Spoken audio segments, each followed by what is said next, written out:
Today on the No Sitting on the Sideline Dad Podcast, episode number 91, where we're getting close to 100. It's all about stress and how we deal with it. Next on the podcast. Let's do this. Welcome to the No Sitting on the Sideline Dad Podcast, a podcast about a journey of discovery and conversations about not sitting on the sideline of life. Let's get involved. Here's host Joe Foley. Hey, my name is Joe Foley, and I really want to thank you, me and you, for being here. I know as a dad and a parent, our time's limited. I mean, actually, no, our time is unlimited. We're kind of like right now, during the recording, that time of year, we're home a lot together. So I think spending time together is important. But if you're taking time to listen to the podcast, hey, I really do appreciate it. And if it's your first time, welcome to the podcast.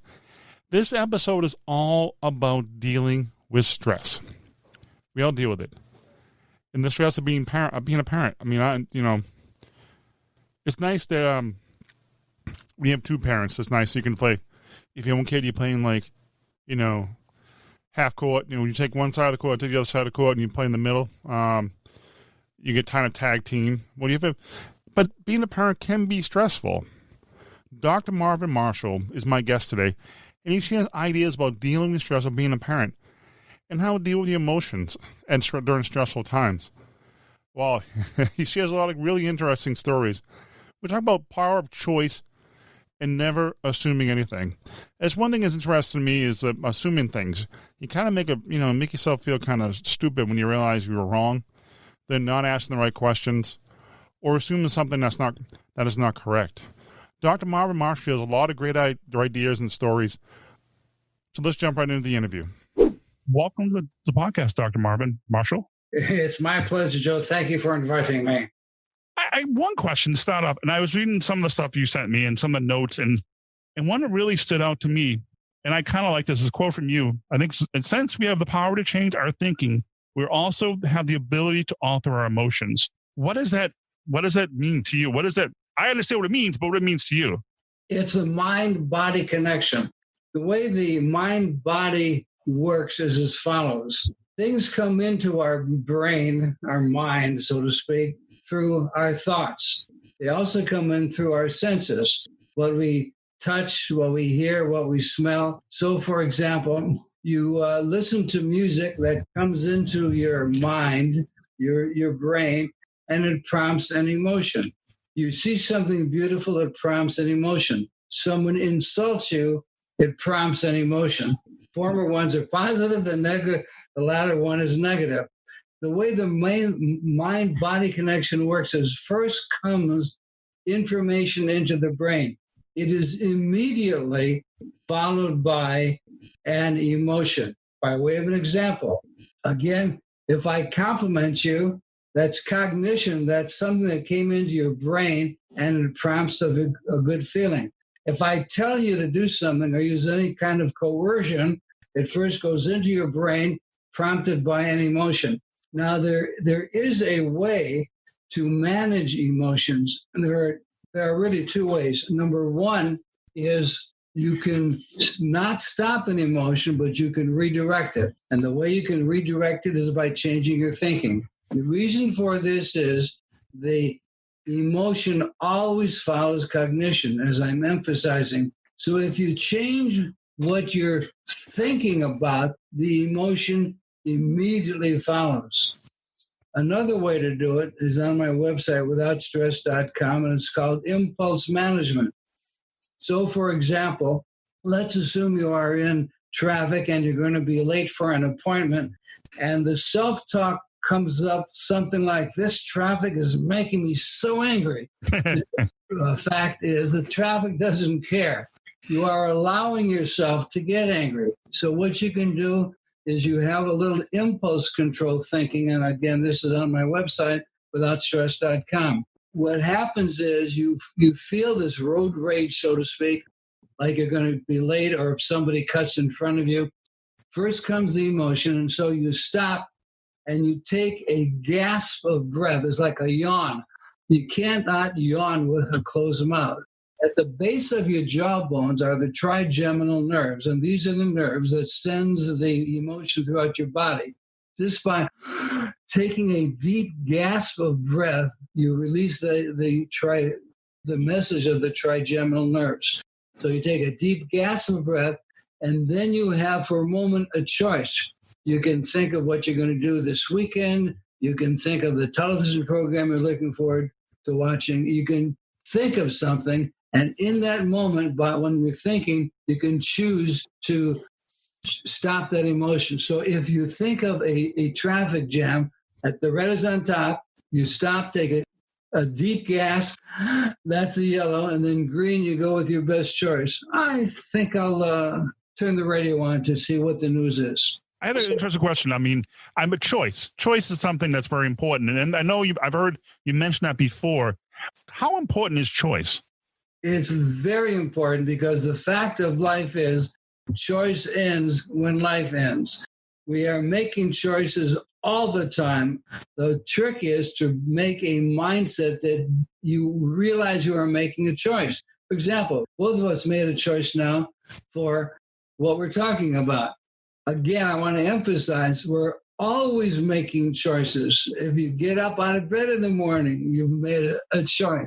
But most of this is so involuntary, non-conscious, so to speak, that we don't even think about it. Once you are aware that everything you do is a choice, you literally are freed up. You never have to feel you're a victim because regardless of, for example, the situation you cannot change, the impulse that you get, or the stimulation, you always have the choice of how you want to respond. Because you can always respond, you always have a choice. You never have to be a victim in any situation. And basically, it requires, that is what I do. I use 3 principles. Number 1, positivity. Number 2, choice. And number 3, reflection. Very quickly. If something, by way of example, your supervisor says to you in the morning, stop by my office, I'd like to talk to you before you leave today.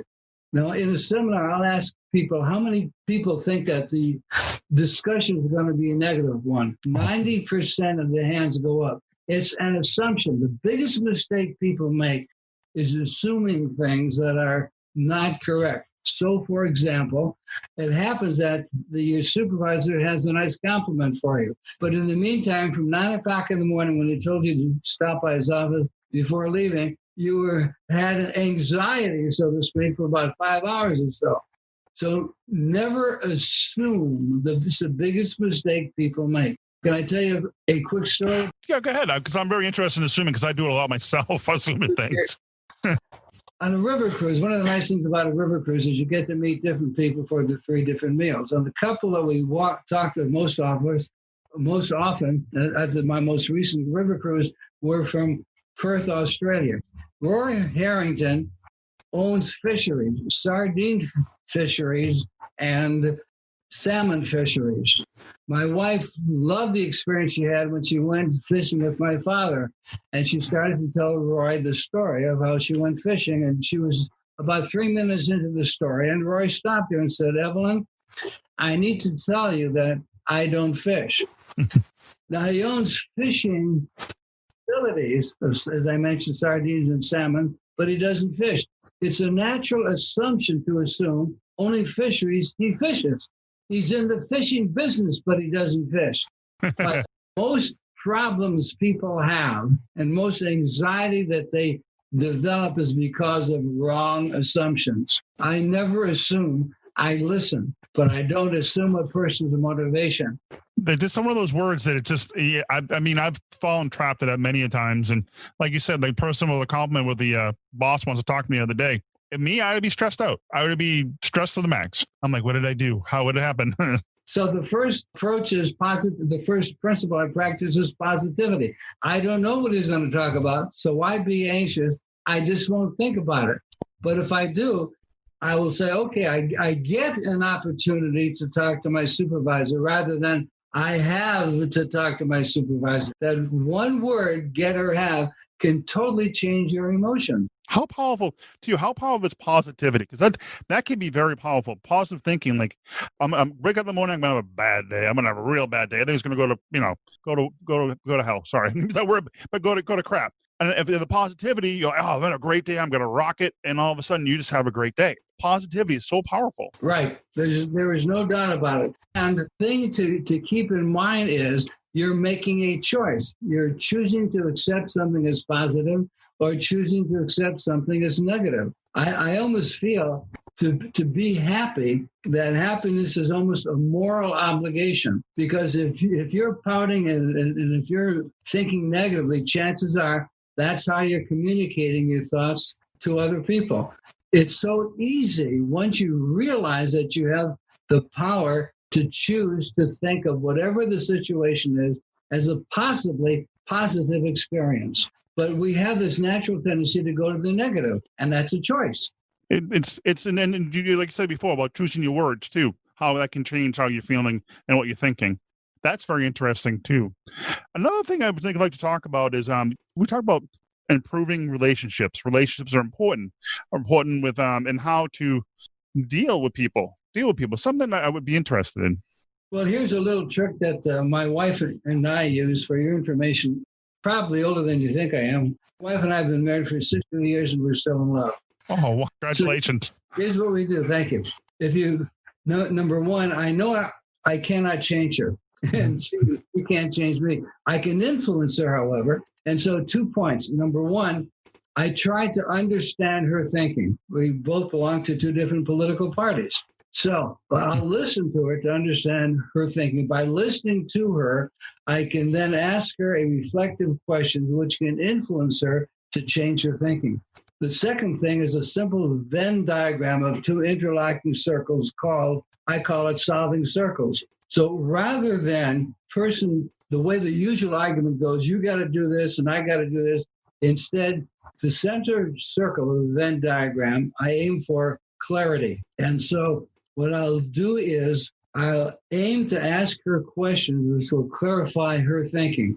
The usual approach is, for example, Evelyn and Marv. Evelyn says to me, this is what you've got to do. And I say to my wife, this is what you've got to do. It doesn't, that's coercive. It doesn't work. You know, nobody likes to be told what to do. No. Instead, you go to solving circles and you say, okay, here's the problem. This is what I'll be willing to do to solve the problem. And it's amazing because it's non-coercive.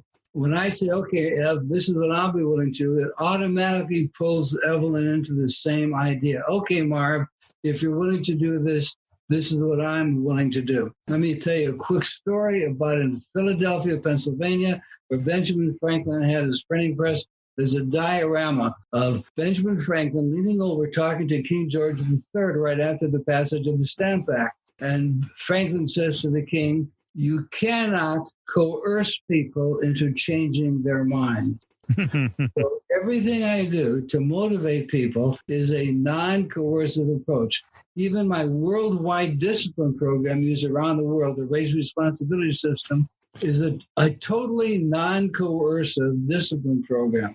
I have kids want to be responsible because they want to, not because I tell them.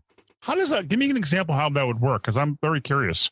Well, the very first thing that I show and I suggest teachers and parents do is go to levels of development. If you went to any search engine and typed in levels of development and then go to the image, you will see 4 levels of development. The bottom 2, anarchy and bullying, are unacceptable behaviors. The top 2 are motivation. The C is external motivation, and D is democracy is internal motivation. Can I tell you a quick story? Absolutely. A woman called me and said, Marv, this feeling came over me so much that I felt I had to call you. What happened is she left the market and she got to her car and she had a lime in her hand. She forgot to pay for it. No way did she want to go back, but she knew the levels of development. That level D is doing the right thing simply because it's the right thing to do. She walked back to the nearest cashier who thanked her, and she said to me, I cannot tell you the feeling of pleasure that I received from doing the right thing simply because it's the right thing to do. Most people and live on external motivation. We conform, we cooperate. To have a civil society, we need to cooperate. But you'll never get that satisfaction from level C of the levels of development that you will get from level D, doing the right thing simply because it's the right thing to do.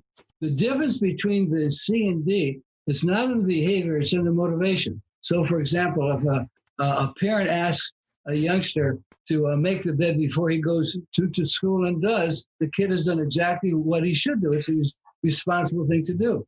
He conformed to the parent's request. But if the teacher knows the expectations of the home and makes the bed without being asked by the parent, the bed is made.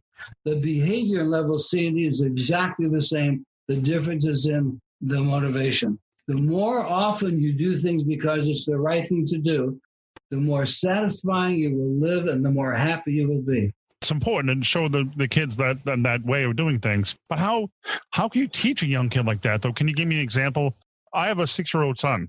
How can I start teaching him now? First thing to do, could go to any search engine and search levels of development, and then you click on the image. Mm-hmm. Rather than the text, click on the image. You will see 4 levels of development come up within the first 5 images. Now, you can, if you want, you can make your own image of that. You can download it.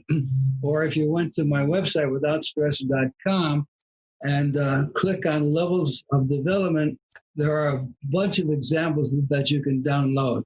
It's visual. People act on the visuals, unfortunately, more than they do on their hearing. So if you have the visual, here's how the system works. The kid does something which is not responsible, and you simply ask, you don't tell, you simply ask, on what level of behavior did you choose? Now, because you're asking a question, and by the way, let me go on a tangent for a moment. Remember, is the person who asks the question controls the conversation. So if a kid asks you something, you turn it around and ask the youngster. So I'll say, what level are you choosing to act on? Now, what's happening is I'm not criticizing kids' behavior, because a youngster, really anyone, will always defend their behavior. So I go totally around the behavior. I separate the act from the actor. I'm asking a question for the kid to identify, because it's totally non-coercive. The kid doesn't have to defend. He's simply reflecting on a question that I asked.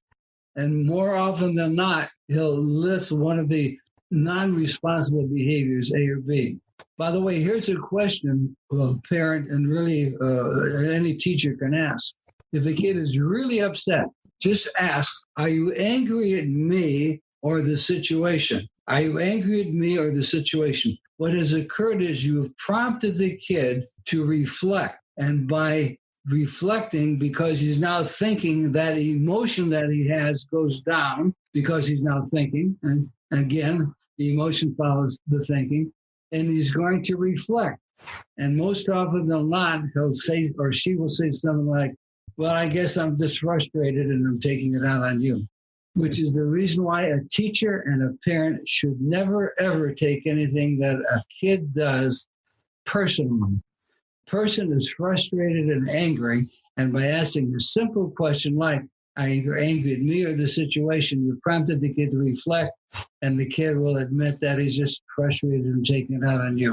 Where did you learn some of these techniques? Probably from my experiences. I've been a teacher on all grade levels. I've been an elementary, middle, high school guidance counselor. I've been an elementary, middle, and high school principal. I had an opportunity to come back into the classroom after being in staff development and administration for 24 years. Came back into the classroom and I realized so many things we're doing are totally counterproductive. I'll give you a quick example. You walk in almost any classroom in the country and the first thing you'll see are rules. Well, what happens if a kid breaks a rule? The natural tendency, of course, is to enforce it. Without even realizing the teacher has changed his or her behavior from a facilitator of learning to a cop wearing a blue uniform and copper buttons, enforcing rules. There's a natural tendency the kid breaks a rule to want to enforce it. But rules are primarily either expectations, and that's on the ABCD levels of development, or they're procedures. Most teachers have problems with discipline and behavior because they assume youngsters know what to do without the teacher having first taught it. The very first thing any teacher should do on anything is to teach the procedure so the kid knows how to solve or do what the teacher wants them to do. And the teachers don't. They just assume the kid knows how to do it without teaching it. It's a major problem for not only parents, but the teachers also. That word assume come in right there. Exactly. Right there. It was you teach procedures. And then teach them. Yeah, it makes sense. It makes sense that because like I said, I have a 6-year-old son. Go do this, and I realize he doesn't know how to do it. He's 6. He's 6 years old. I mean, I'm assuming because I'm an adult, 44, and I know how to do it. He doesn't know how to do it. I want to give you a chance to anything you offer in your website, and any classes or something like that, or and advisory, anything like that. Well, my first suggestion is to go to withoutstress.com. Withoutstress.com has all kinds of links on it for living without stress, for teaching without stress, for teaching and parenting without stress. There's a resource link that has all kinds of good stuff there.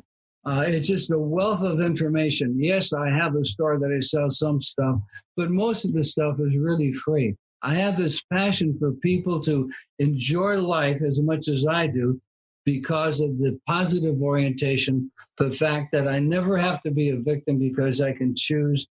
And the way to improve people is to have them reflect, because you can only change yourself. It always starts that way. Once you realize, you ask yourself the question, how can I influence someone? It will never be through coercion. And a simple example is we tell people, no one likes to be told. We like to tell people what to do, but nobody wants to be told what to do. Well, I guess when they get in touch, like on your website, there's an email they can get in touch with, or you're on social media? Yes, I do have social media, but most of the stuff is really on my website, and most of it's free. It's just, again, withoutstress.com. I just have had a phenomenal, fortunate life, and it's primarily because of the choices that I've made. I'm always aware of making a choice. Thanks, Marv. Thank you much for being on the podcast. All the links will be in the show notes. I really do appreciate you being here, sir. Joe, it's been my pleasure.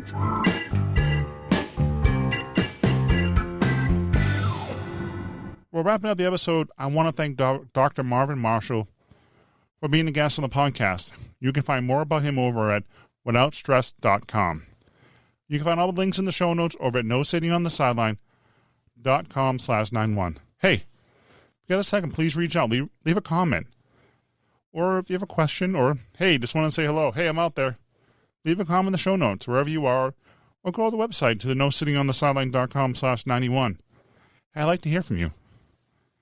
You can find all the social media contact information at nosittingontheSideline.com/contact. Hey, I got something really cool. Really cool. And I did the other day with an upcoming episode of the podcast. We'll hear soon from my guest, Brian Penso. I did a live broadcast of the podcast.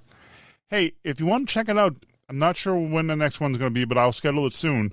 But you can go ahead and check out nosittingontheSideline.com/live. Well, thank you for listening. These podcasts will probably become more frequent because I have a lot of guests to catch up. But I really do appreciate you listening. So until next time, take care. Give your kids a hug, or give your significant other a hug, or just say hello to a friend. Because you know this time with all the virus and everything, people alone at home being quarantined, they like to hear a friendly voice. Until next time, take care. God bless. See ya.